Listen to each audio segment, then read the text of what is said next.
जय हिंद साथियों।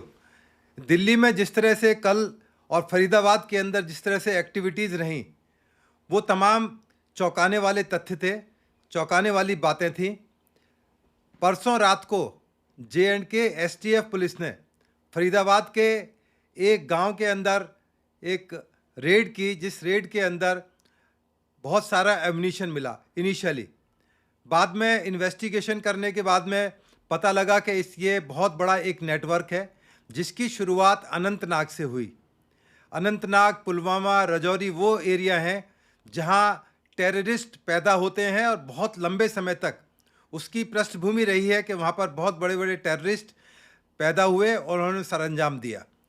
पुलवामा के बाद से ही अंदाज़ा लगाया जा रहा था कि पाकिस्तान अपनी जो नेफेरियस एक्टिविटीज़ हैं उनके लिए कुछ न कुछ कर सकता है। और इसी क्रम के अंदर जब एक पोस्टर वहाँ पर पकड़ा गया जिसके अंदर तमाम जैशे मोहब्बत की जो चीज़ें, तस्वीरें और जो एक्टिविस्ट थे उनके बारे में जानकारियाँ मिली, उस आधार पर इन्वेस्टिगेशन के दौरान में फरीदाबाद के हाइडआउट्स पर एक रेड की गई जिसमें लगभग 300 किलोग्राम अमोनियम नाइट्रेट मिला।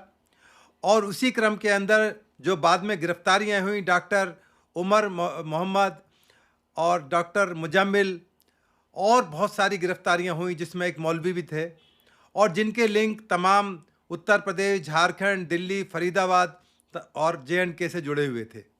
इसी क्रम के अंदर जब ये इन्वेस्टिगेशन चली रही थी, हम सब लोग सोशल मीडिया पर डिबेट कर रहे थे, बातें कर रहे थे कि इतना बड़ा जखीरा फरीदाबाद से पकड़ा गया है, तो अंदाज लगाया जा रहा था कि बहुत बड़े एक वारदात को सरंजाम देने की कोशिश की जा रही है।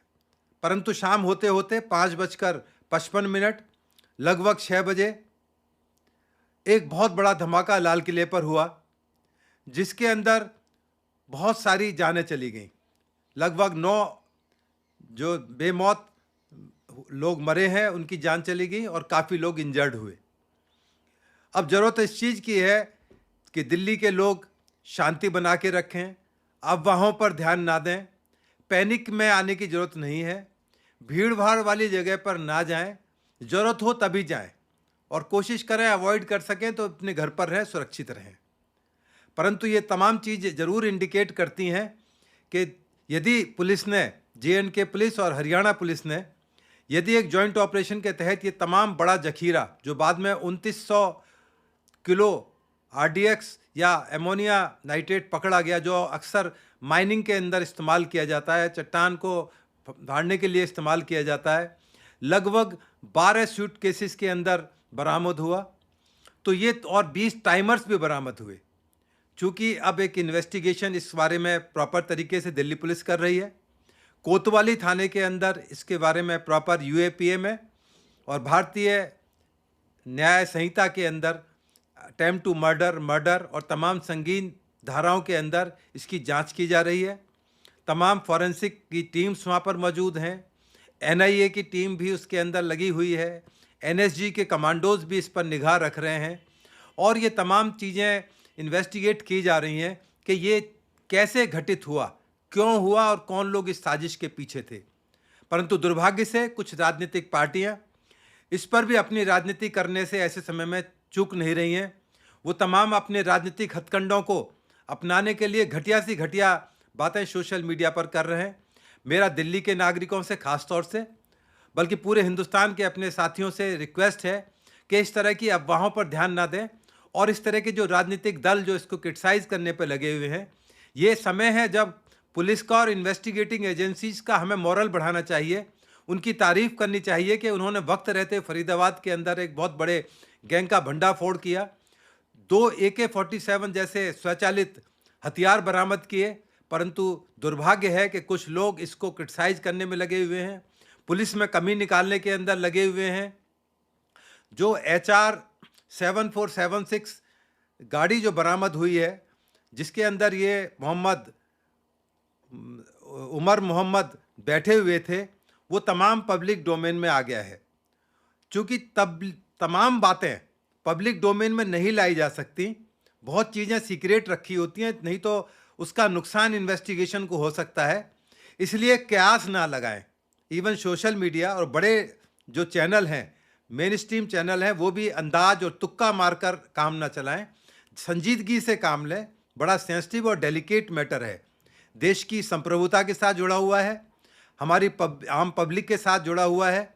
यदि किसी भी आम आदमी को कोई अपने आसपास ऐसी एक्टिविटीज़ दिखाई देती है तो पुलिस को तुरंत 112 पर या नज़दीक के थाने में सूचना दें, जिससे कि उस पर कार्रवाई की जा सके। अब पुलिस तमाम वो सबूत इकट्ठे कर रही है, क्योंकि जो तमाम इन्वेस्टिगेशंस हैं वो तमाम सबूत के आधार पर चलती हैं।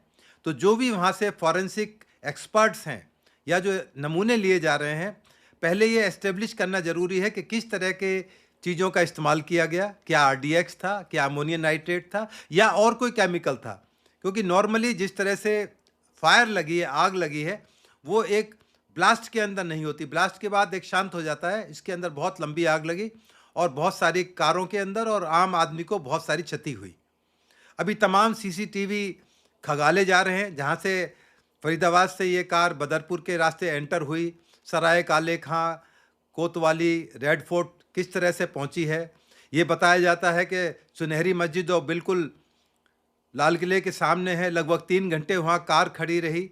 उस कार में क्या डॉक्टर उमर मोहम्मद अकेले थे, मास्क लगाए हुए थे, और कौन कौन लोग उनके साथ कम्युनिकेशन के थे, उनका डीएनए होगा, उनका प्रोफाइल जांच की जाएगी, जो कि टाइम कंज्यूमिंग चीज़ है।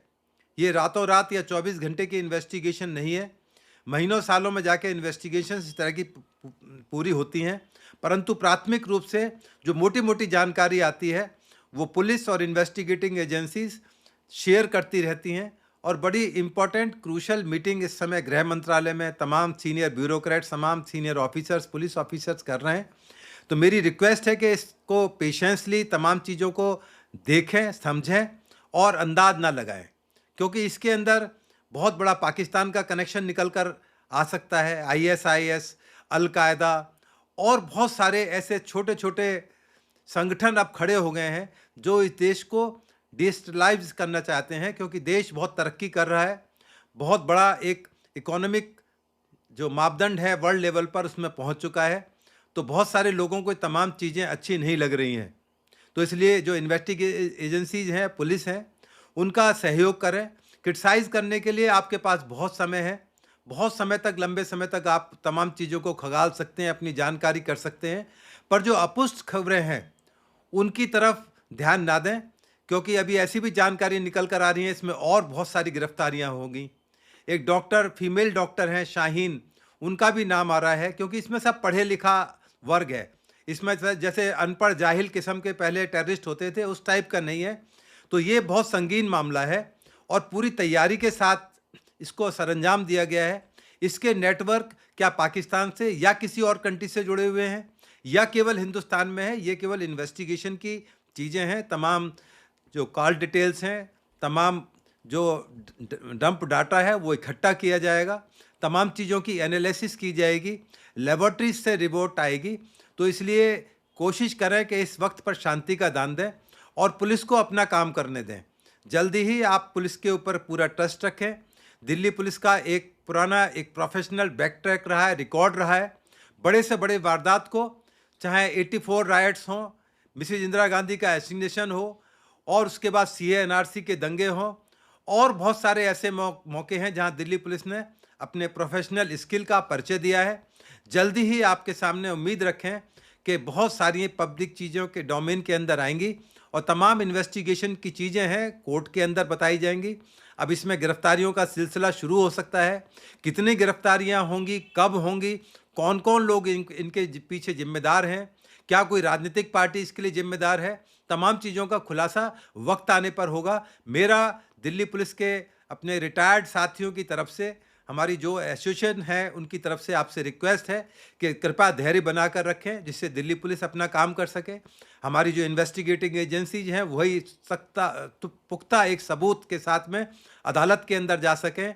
जिस तरह से आपने सुप्रीम कोर्ट में देखा होगा, शर्जील इमाम के लिए कितना स्ट्रांग दिल्ली पुलिस ने अपना एफिडेविट 200 पेज का दिया था। तो इस तरह के तत्वों को बिल्कुल बर्दाश्त नहीं किया जाएगा, चाहे कितने भी बड़े लेवल पर वो बैठे हुए हैं। तो मैं उम्मीद करता हूं कि मेरी बात आप तक पहुंचेगी और दिल्ली के अंदर ये इतना बड़ा जो हादसा हुआ है, उसको जो परिवार जिनकी क्षति हुई है, उनके साथ हम अपनी पूरी संवेदनाएं व्यक्त करते हैं और उम्मीद करते हैं कि दिल्ली पुलिस के साथ दिल्ली की जनता और हिंदुस्तान की जनता पूरा विश्वास के साथ में इस देश के साथ खड़ी रहेगी। जय हिंद साथियों, जय भारत।